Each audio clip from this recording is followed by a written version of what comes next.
Thanks for coming out, everyone, this afternoon. My name's Tom Lenny. I'm the director of the McFarland Center for Religion, Ethics, and Culture. It's good to see Ream Library as full as it is today. The McFarland Center sponsors and supports programs that foster dialogue on questions of meaning, morality, and mutual obligation here on campus. One of the McFarland Center's key initiatives is the Kraft-Hiatt program for Jewish-Christian understanding to promote the study of Jewish history and the Holocaust, contemporary Jewish life, Judaism, and Jewish-Christian relations. Through the Kraft-Hiatt program, we sponsor a number of lectures, research opportunities, performances and screenings. We provide help with study abroad at Hebrew U in Jerusalem in the summer, and provide opportunities on those questions for faculty and students. 1 week from today, right here in Ream Library, we're going to welcome a Kraft-Hiatt scholar in residence, Alan Rosen. He'll be back to give a talk called Memory and Protest, How and Why We Remember the Holocaust. And Alan has been extraordinarily popular as a speaker and attending some classes, being there. So last year that was a really popular thing, and I'd encourage you to consider doing that. I'd also encourage you, if your friends aren't here, this lecture will be online within a few days, so at McFarland's holycross.edu/McFarland Center. Today I'm very happy to welcome Professor Mahri Leonard-Fleckman from Religious Studies and Andrew Davis from Boston College for a dialogue called Moral Ambiguity in the Hebrew Bible. Mahri Leonard-Fleckman joined the college last year as Assistant Professor of Religious Studies. Previously she taught at the University of Scranton and at Providence College. Her areas of interest include literary history and development of the Hebrew Bible, the social and political development of the ancient Near East, interdisciplinary approaches to biblical interpretation, and interreligious dialogue. She's published the Book of Ruth, part of the Wisdom Commentary series with Professor Alice Laffey, who's Professor Emerita, in 2017, and The House of David, Between Political Formation and Literary Revision in 2016. Her current book project is titled Languaging the Margins, Constructions of Borders and Identities in Iron Age Shephelah. Andrew Davis is Associate Professor of Old Testament at Boston College's School of Theology and Ministry. His work focuses on literary approaches to biblical narrative, on prophetic literature, especially Isaiah, Ezekiel, and Amos, the Book of Job, feminist approaches to the Old Testament, ancient Israelite religion, and biblical historiography, so a lot between the two of you. He's author of Teldan and its Northern Cultic Context, Exploring the Old Testament, Creation, Covenant, Prophecy, and Kingship, and recently published The Royal Rhetoric of Temple Renovation in Ancient Israel and the Near East. His current book project is titled Jeremiah, Ezekiel, and Isaiah, Prophets of Renewal During the Exile. You may be also interested to know that Andrew is married to our own alumna and assistant chaplain, Emily Rower Davis. I'm looking forward to an interesting dialogue, so welcome Mahri and Andrew.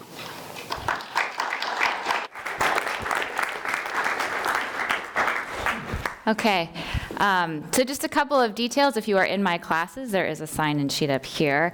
And there was a handout that was going around, so if you missed out on that, then you'll just share get to know someone next to you, which you'll get to do anyway, based on what we're going to be doing here tonight. So first of all, I just want to say it's a real gift to have Andrew here with us. Andrew is a dear colleague, friend. I think Emily calls us like scholarly besties or something like that. So it's just really nice to be sharing the same space with him. So Andrew and I have been talking recently about what it's like to try to teach the Hebrew Bible to students in different contexts. And mainly, we've been talking about what it's like to teach Roman Catholic students in different contexts.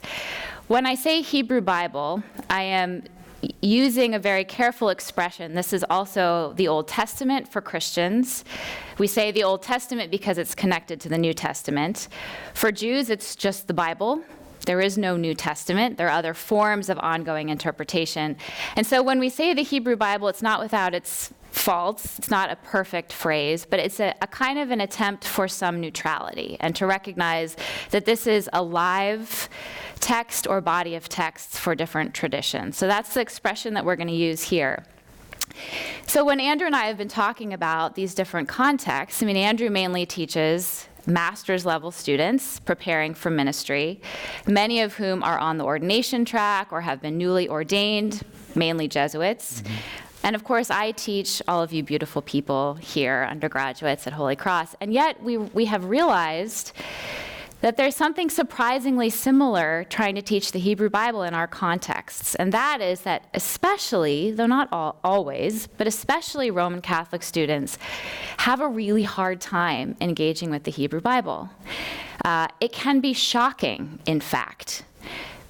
Mostly, I'm talking about the narratives here, and a lot of the times it's because we don't read these texts in church, but we have noticed that our students tend to want the Hebrew Bible to give very clear, simple, straightforward, theological, moral statements about how to live your life. And the Hebrew Bible, it's just a whole lot messier than that, right? The characters are so much messier than that. And in fact, that's actually part of the reading strategy of the Hebrew Bible, is to know how to deal with that. So talking about this issue, we wrote an article together, and then we decided to come and talk to you about this tonight. So to set the stage, a couple of details for you. First of all, we are going to try to model what we think ancient scribes and editors, the people who are in charge of writing the texts in the Bible and passing along the traditions, what we think that they were trying to do with each other, which was dialogue and kind of argue a little bit, have disagreements, and also build on each other. So that's going to be part of our approach. And the other part of our approach is this is a kind of a classroom, a think tank of sorts. This is not a talk where we talk at you so much. So we're going to invite you all to engage in this process with us. We're going to ask you some questions. We're going to have you read text.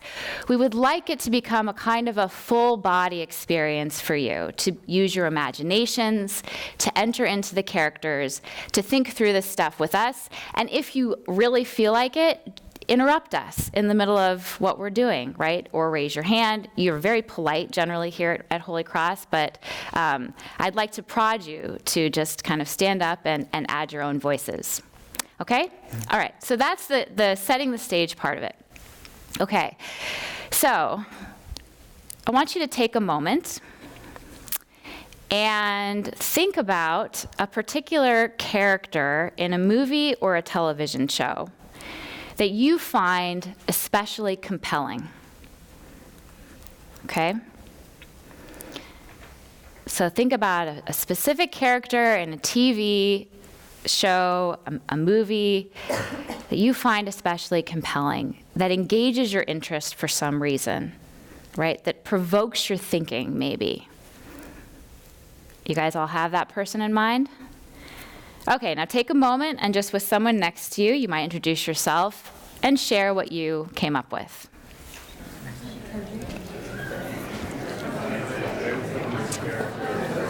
You gonna jump in?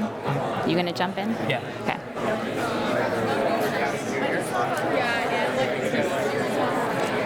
Okay, I have some good examples going on. Is anyone brave enough to raise your hand and offer an example before I call on people? Anyone jump in? Everyone's looking down. We heard Tony Soprano in the back, maybe? Yes. What do you find about Tony Soprano compelling? Just kind of like his demeanor, how he's so concerned with like his business and being like running mafia, but at the end of the day, it's all for his family. At the end of the day, that's all he cares about, really. Excellent. Other examples? We heard of Jon Snow in the back.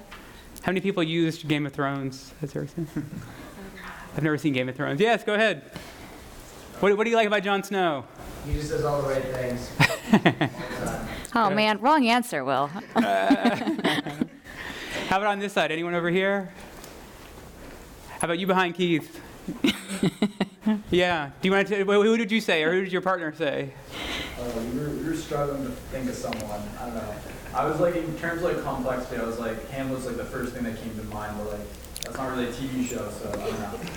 It was back in the day. What do you like about Hamlet? He's just very complex. He has a lot of depth to him, so like in terms of like moral ambiguity, I think that there's like something there of like what's doing what's right. Right. Definitely. Other examples? In the front here? How about you? Do you mind sharing? Yes, please. You said Derek Shepherd agrees that because he's very accomplished person. You get to know him. This is stories of the seasons. So he is a complicated character? Yeah. McDreamy? Good example, because Mari's from Seattle, and I was in Seattle for 4 years, so. So we know him personally. That's right. Yeah. So. Other examples, maybe right up here? Anyone? Do you mind? Oh, go ahead, please. I was thinking of a character in the film called Veronica Foss. He's a sports reporter, and he uncovers this political, underhanded kind of situation. It's a metaphor for American co-opting of Germany, and he realizes it, and he can't handle it when he goes back to being a sportscaster. So, Oh, good. This is Veronica Foss. Thank you. Maybe do one more example. Anyone in the back here? Yes, please. Delaney. Lady Mary from Downton Abbey. Oh, good. Yeah. The She movie, is. the TV show? Both? Okay, good. Yes. I think Delaney had one more. Oh, Queen thank- Elizabeth from The Crown. Oh, she's great. Get some women in the mix. Oh, good. Women are also very compelling. No, I don't think so. They're flat. Thank you. Well, thanks for all these examples, and thanks for sharing with your partner. I think if we had to identify one underlying common denominator among these, it would be character complexity.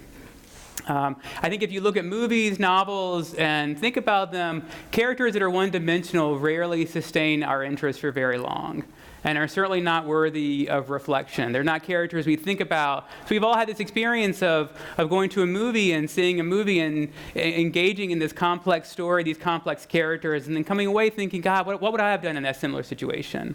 This was a moral conundrum that had no easy answers. And you kind of linger thinking about, did this character make the right decision? Or we think about characters that have some light, some shadow. And it's that three-dimensionality that makes them worthy of thinking about, worthy of reflection. And one of our main points tonight is that the Bible, this is no less true for the Bible. That the best biblical characters are equally three-dimensional. And we find that there's often a temptation among readers, especially that come from a confessional tradition, to assume that biblical characters are perfect, or that they're examples of moral perfection. But in fact, if you read the stories carefully, that's not at all the case.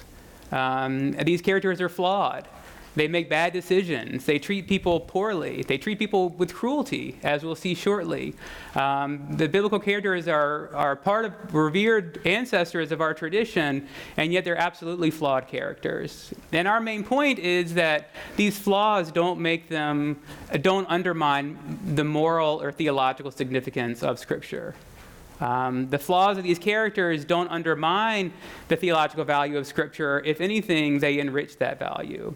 It just requires a different kind of reading. And so rather than reading Scripture as a way of looking for lessons to be drawn out from Scripture, what Scripture is really built for is to draw us into Scripture, to enter into the story. And so it's less about looking for the moral of the story, so to speak, and applying it to our lives than it is about entering into the story and becoming a part of that story. And as we'll try to show, I think this is what the biblical writers were trying to do when they wrote the stories. This is not some modern imposition by modern readers onto the text, but this is built into the actual style of the Hebrew itself. And secondly, I wanted to point out, since we're at a Jesuit university, this is not so far off from actually the Ignatian contemplation of Scripture. I mean, the whole idea of Ignatian contemplation of Scripture is that you enter into the biblical text. You become a participant within the story. And you think about the sights, the sounds, you imagine what it was like to be there. And I think that this prayerful meditation on Scripture that we associate with St. Ignatius is exactly what the biblical authors had in mind. And it's exactly the kind of reading that we're inviting you into. And so moving away from the expectation, the presumption of moral perfection, but assuming moral flaws and asking us, again, confronting us with those moral flaws as a way of examining the messiness of our own lives. And so the real moral value of this kind of reading strategy is to see the morally messy complications that biblical characters are getting into mirror the messiness of our own lives. And evaluating the characters in the biblical story is an invitation to examine our own kind of moral decisions and how we're confronting the messiness of our own lives. And so with that in mind, we want to look at a particular story from the Hebrew Bible. This is the story of Hagar. So on your handout, you have And the Sarah story of- and Abraham, just to add them in there. Yes, Hagar, Sarah, and Abraham. And God, too. And God is also a character in this story. God is figures prominently in this Hebrew Bible. And so on the cover of your handout is Genesis chapter 16, and we were going to summarize this story. In fact, the first draft of this talk was for me to summarize this story, but then we thought it's only 16 verses long. And by the time I summarize it, you could have read it for yourself. And it's actually in keeping with our main point that you can't just summarize it, you have to read it for yourself and engage it for yourself. And so what we'd like for you to do is to, with our kind of prologue in mind, read this story on your own. It's only 16 verses. And think about, as you're reading it, which character do you identify with? Which character do you identify with, and which character is most problematic for you? And so this is one of the thornier passages within the Hebrew Bible, I think. And so it's a great opportunity to enter into a very messy story that has no easy answers. And so our invitation to you is to read the story, enter into that mess, think about who do you identify with, and also who do you find most problematic. And so we'll give you 5 minutes to do that, and then we'll give you maybe 5 minutes. After 5 minutes, we'll ask you to share with your partner again the answers to those 2 questions. And then we'll pick up from there. So 5 minutes to read the story, reflect on who you identify with, who's most problematic, and then 5 minutes to share with your partner. Okay. I hear things dying down just a little bit.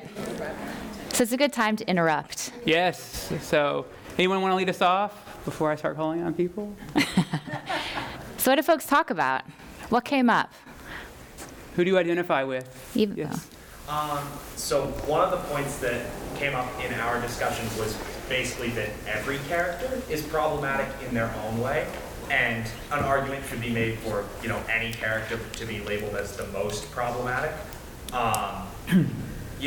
Everybody sort of makes their own errors in judgment, and I think that's probably what's trying to be communicated is like no one's perfect. Like Abram relinquishes responsibility, Sarah gets angry about something that was ultimately her responsibility. If you had to pick someone who is the least problematic, it would probably be Hagar, simply because she does what she's told. And God is just sort of watching it all, wondering what the hell is going on. Good. Thank you. Thank you for that. Other comments? Yes, I see you. You looked down as soon as I looked at you with the jacket. Here.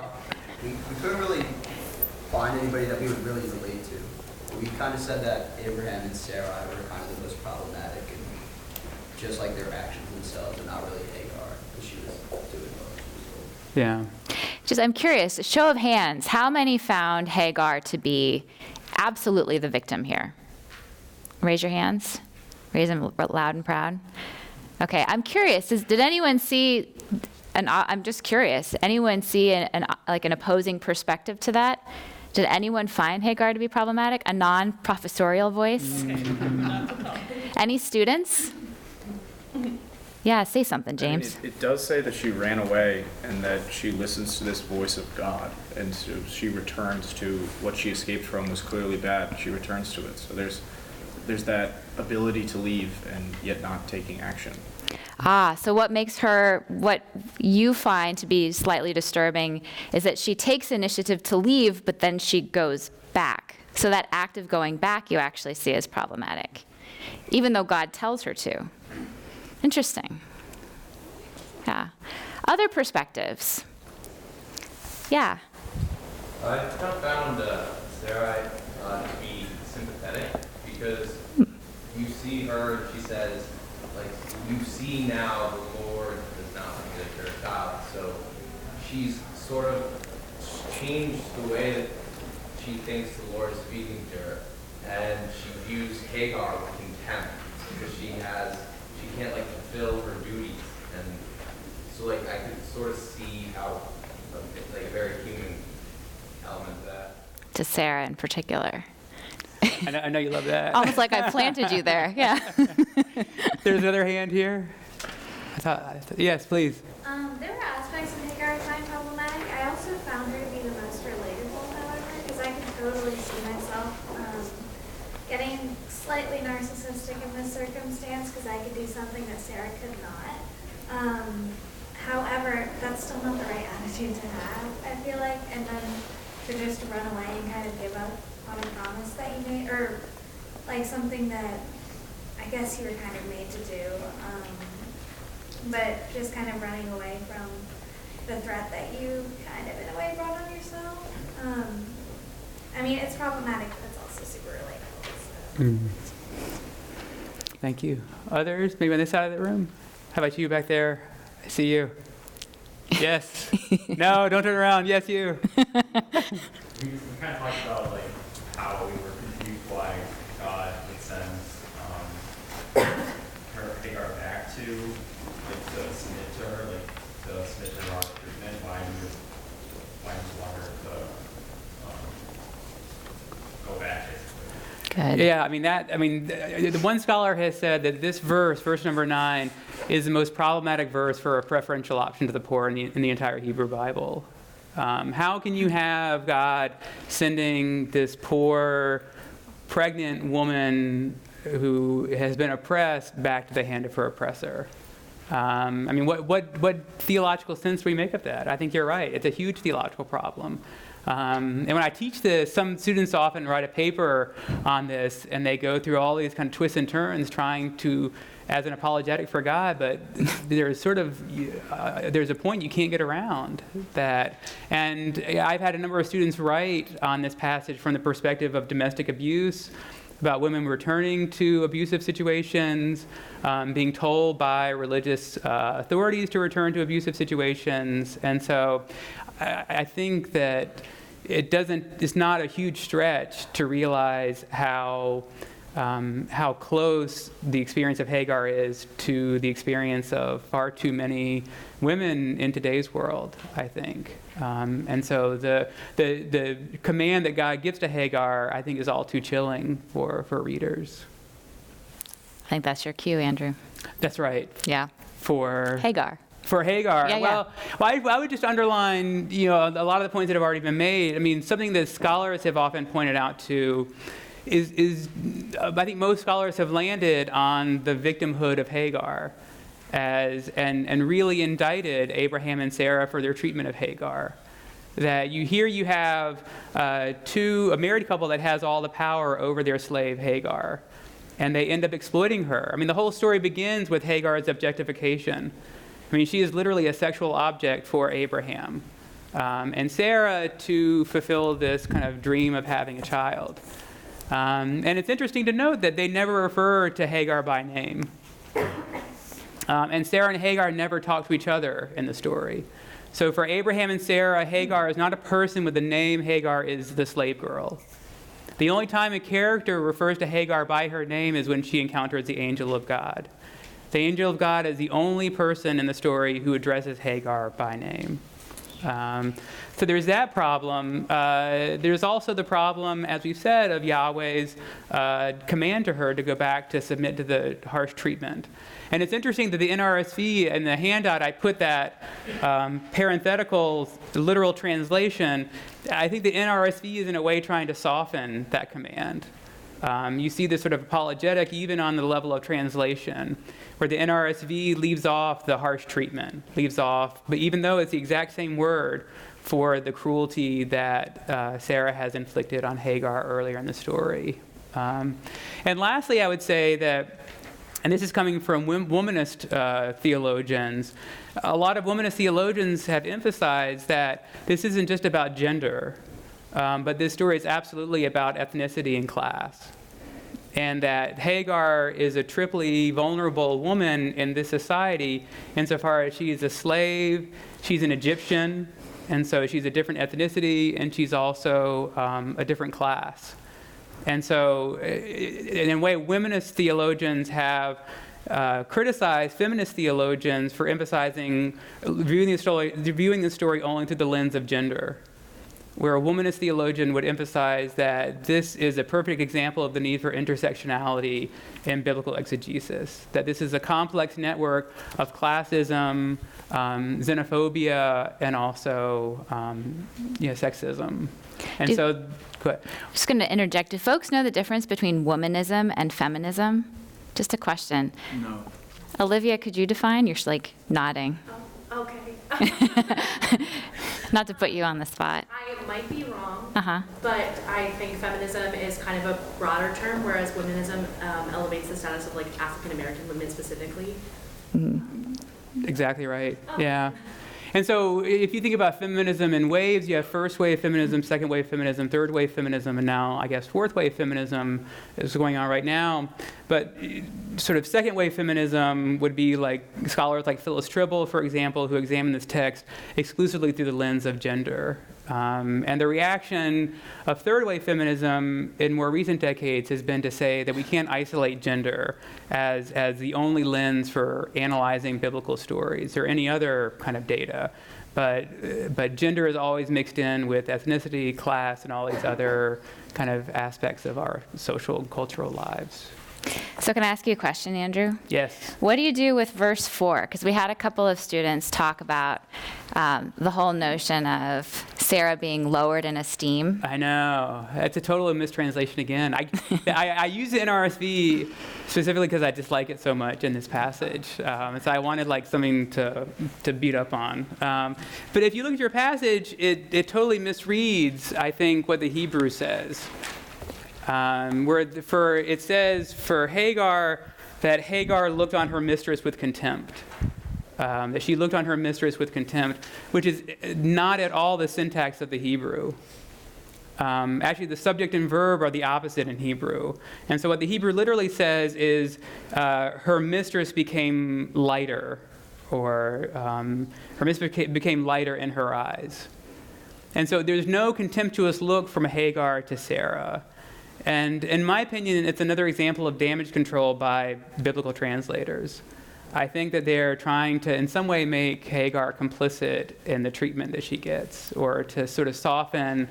It's victim blaming, really, I think is what it is. It's giving us a reason to suppose that Hagar invited this treatment on herself. But I think a stricter translation of the Hebrew, I think, really exonerates Hagar and really makes her purely a victim. So in the end, I think the question we're left with is, what do we do with Abraham and Sarah in this story? I mean, Abraham and Sarah are revered ancestors of ours in faith. But here we have a story where they behave with total cruelty towards Hagar, their slave, who is powerless in this story. And so the question we're left with is, can we ever salvage Sarah from her despicable treatment of Hagar? All right, I am jumping in. We have an interruption. Good, you can interrupt for me. Go ahead. Well, to what extent, though, does verse 2 foreshadow verse 9, right? Which is to say, is the question about Sarah and Abraham, or is it about the Lord who prevented Sarah? So with respect to the Lord, what kind of God is that? That's a very good point, Keith. So let's rewind just a little bit and talk about some of the other characters here. So can you guess, so when I teach this text to undergraduates, couldn't you guess which character students find most problematic? I'm going to give you a hint. It's not God, right? Because that's like, you can't go there, right? Heresy. Can you guess which character? Abraham. No. Sarah. Why? Why would students find, like, by and large, far and away, Sarah most problematic? Why would that be? Yeah.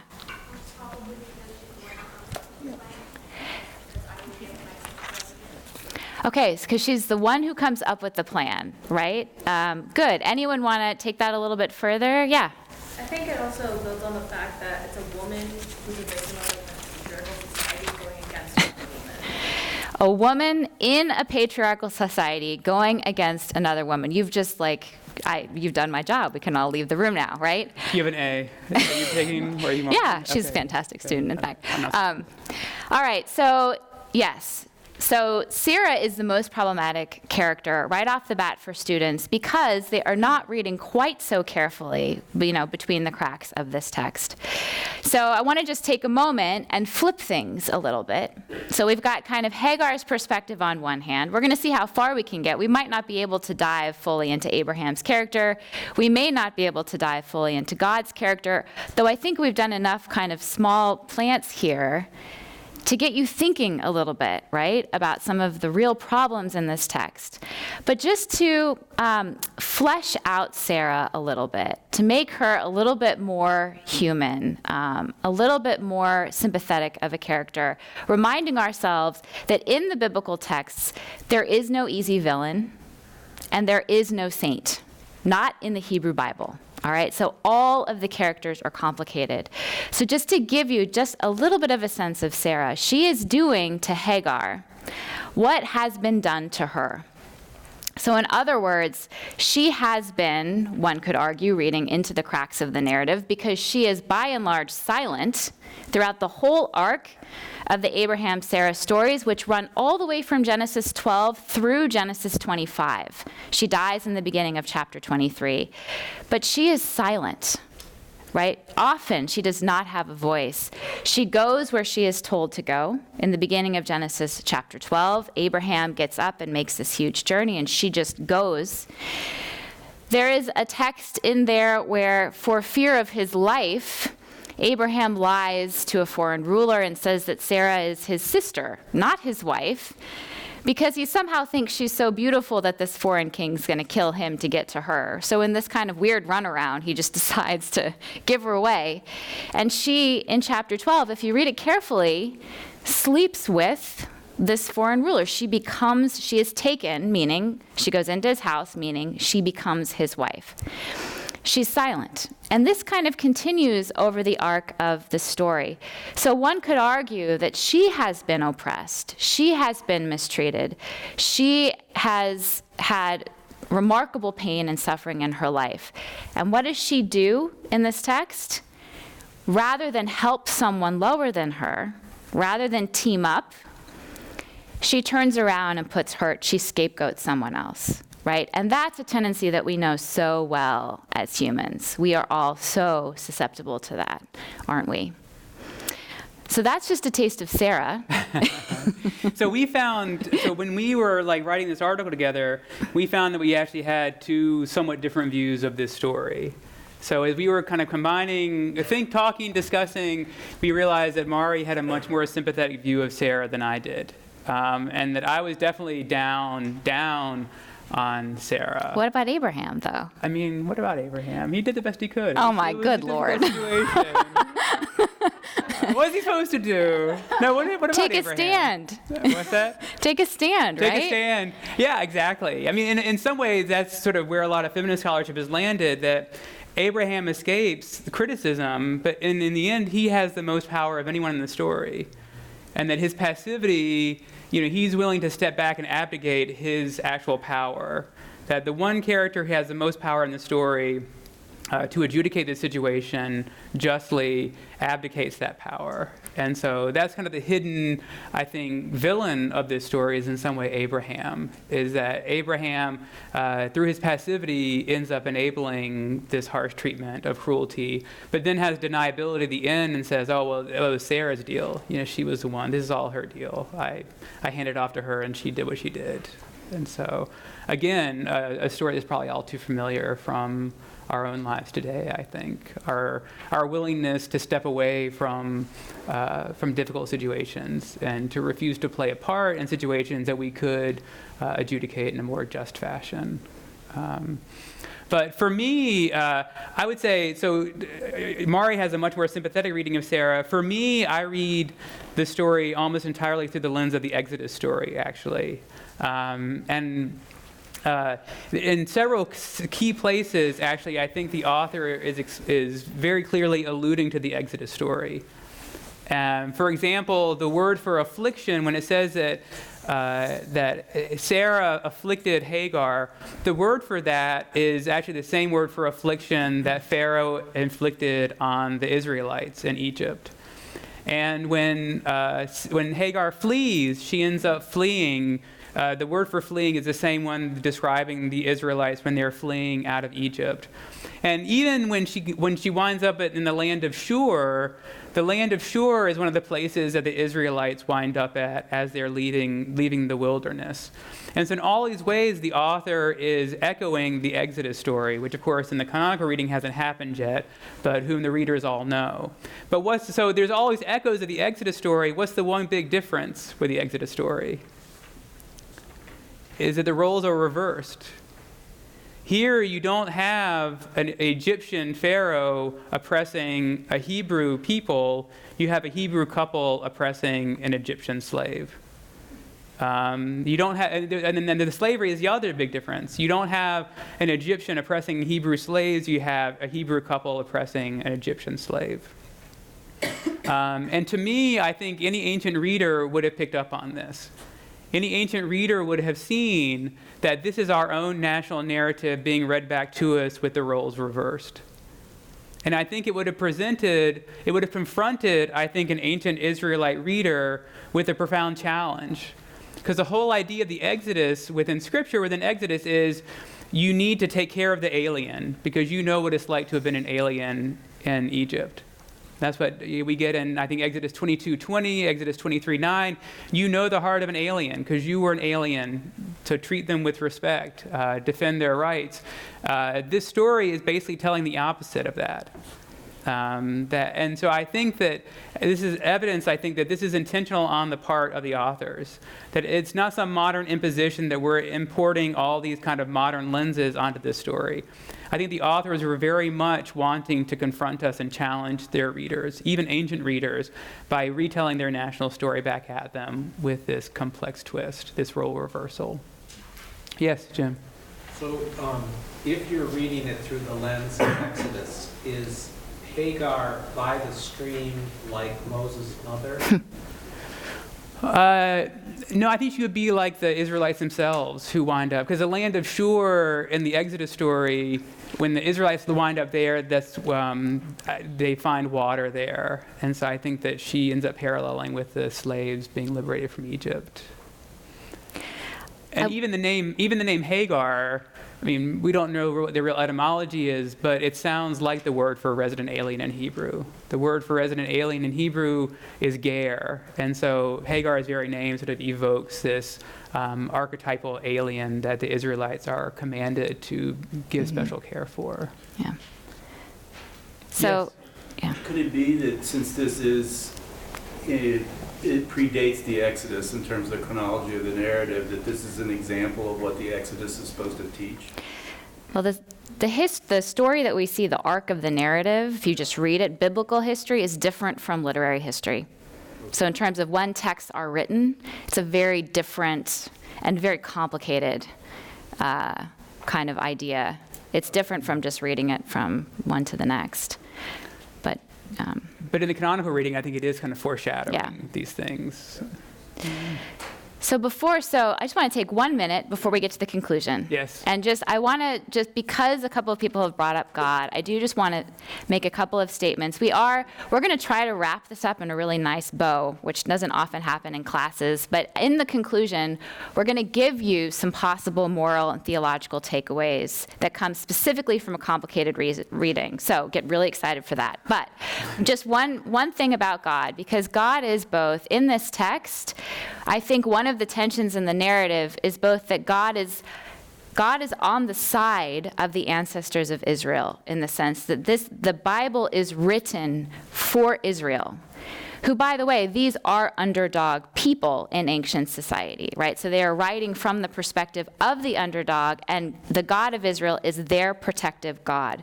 So in a sense, God has a kind of a special possession. They're God's special possession, to the point of exclusion of other people, right? Which can be really problematic to see. And I think we do see that sometimes in this story, like telling to go back and submit. But then on the other hand, you have this God going to and speaking to Hagar at this stream, and the first person God speaks to in this narrative is Hagar. And in fact, Hagar gives this God a name. You are the God of seeing, kind of literally is what the text translates as. So there is a very powerful statement when you can have the power to name the divine. That makes a statement, right?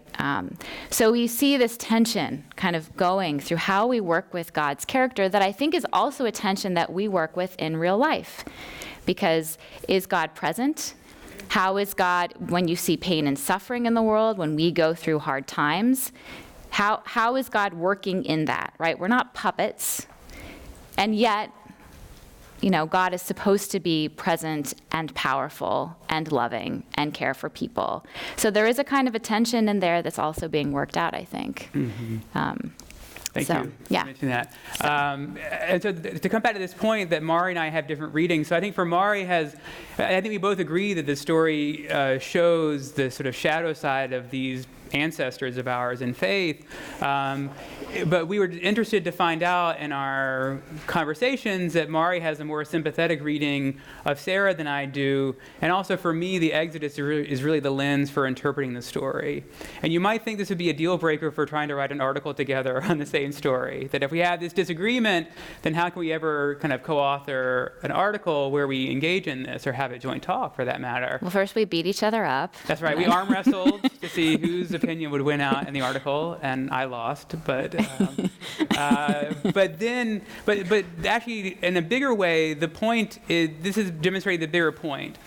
And the bigger point is that biblical narrative has the capacity to support multiple readings. And actually, our disagreement is not a problem, but it's demonstrating one of the great values of Scripture. That both Mahri and my view of this story is valid, and we don't have to choose one or the other. It's not an either-or situation, it's a both-and. And that's one of the beauties of biblical narrative is its capacity to support multiple readings. And one defining feature of biblical narrative is how terse it is. If you read biblical narrative, unlike modern literature or even other ancient literature, biblical authors are often withholding from you crucial details to make sense of the story. That this whole story takes place in just 16 verses, extremely concise, difficultly concise, and it has huge gaps. We never know what Hagar's thinking. We never know what Sarah's thinking, or Abraham, what they're thinking. There's huge gaps in the story, and those gaps have to be filled in by interpreters. The only way a biblical narrative makes sense is if you fill the gaps in.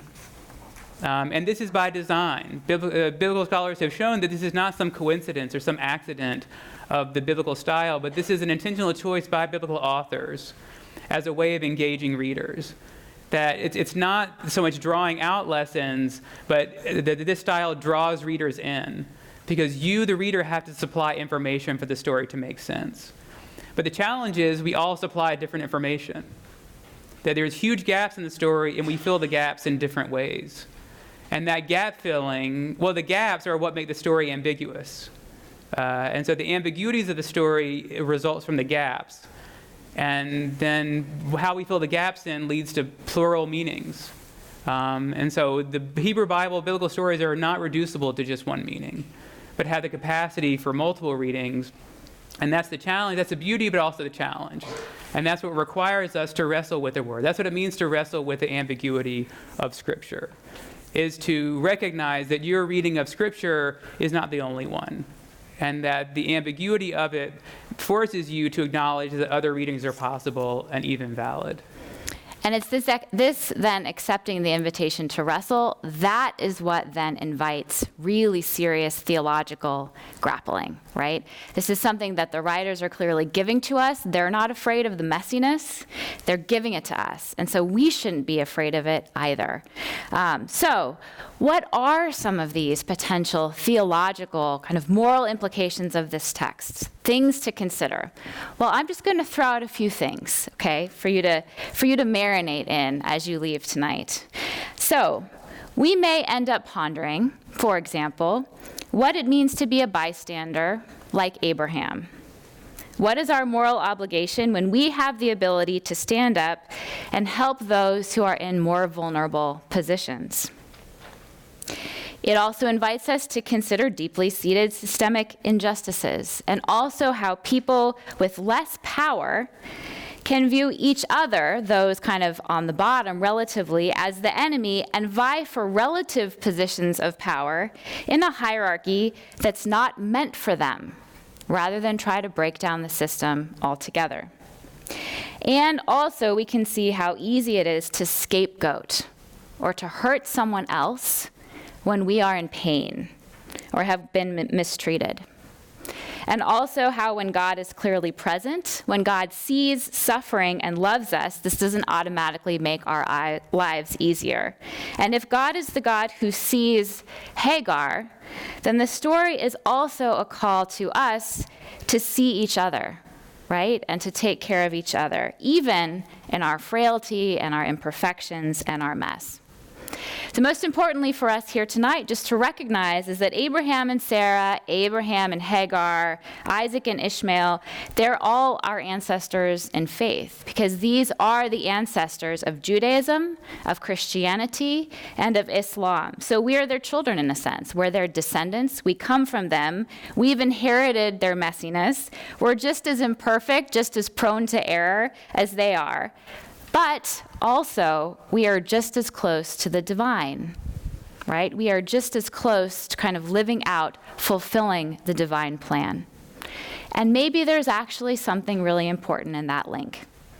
Maybe all of us have to be both imperfect and somehow beautifully kind of close to the divine will and have that ability to live out the divine will in our messiness. So that is our takeaway of this text for tonight. Hopefully you can wrestle with the text and feel a little bit more comfortable with the Bible and the mess of your own lives, because it's beautiful. Yes, questions? When you were just naming all those things, can you state again the second thing after you talked about the obligation to help? You talked about people How easy it is to scapegoat or hurt someone when we're in pain? after that, it's like people that are sort of at the bottom. When people are on the bottom of the ladder, that they can kind of vie for relative positions and hurt each other rather than, break it down. Yeah. Do we have some questions? Any questions, comments?